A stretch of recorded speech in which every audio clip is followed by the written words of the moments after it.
बिस्मिल्लाहिर्रहमानिर्रहीम। अस्सलाम वालेकुम। की हाल है तमाम सजना ते बेलियां और सुनाओ। मैं हाज़िर हाँ नवे व्लॉग नाल। माशाअल्लाह जी, शौक करो जी। वीडियो वेख के ना माशाअल्लाह लाजमी आखना है। बड़े प्यारे परिंदे वेखो।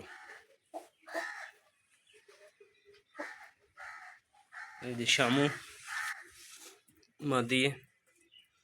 ये पैरे च रिंग भी आई, वो बस टुट गया, ज़ाया हो गया। इसे मादी का पट्ठा है माशाअल्लाह, हाइट बड़ी प्यारी सो।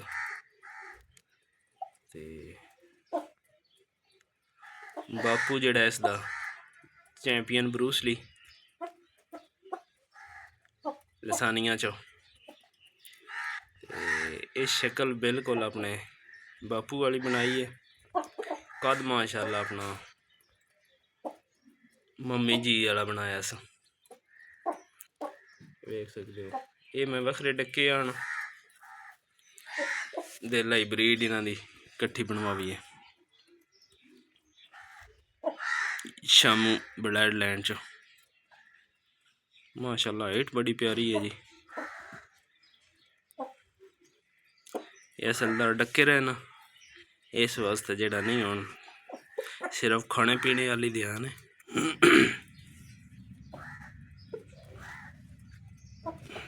दूजे छत उत्ते ने भी छत उत्ते ही आने, अज थले में आंदे न। छोटा जहा खुडा ही उस ही डके रहन, छत तो मैं थले ले आंदे ते इन्हों का छोटा जहा एक मैं सैटअप जहा बनाया। माशाअल्लाह जी, बड़ी प्यारी चीज़ है जी। लाम मुर्गे दी तको जी।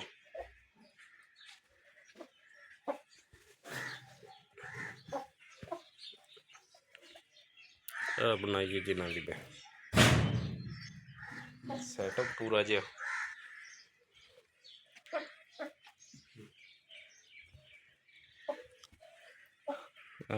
बैठक नाल अगे मैं पौधे वाला थोड़ा जहा गार्डन रखे भाई। इस विच मैं इन्हों दूआं डक देने आंडे शांडे जड़ा नहीं इत्थे लवाने इन्हों दे।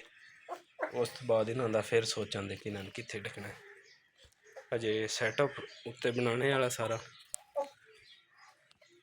उनते उत्ते भी बनाया है। स्टोर रूम जहा इत्थे भी अगर बनाना चाहवां तो दरवाज़ा शरवाज़ा ला के बना सकना। तो हाल दी घड़ी मैं आख्या इन्होंने इत्थे लिखिए, रोज़ियां तो बाद जेड़ा नहीं इन्हों का उत्ते सैटअप बनवावां दे।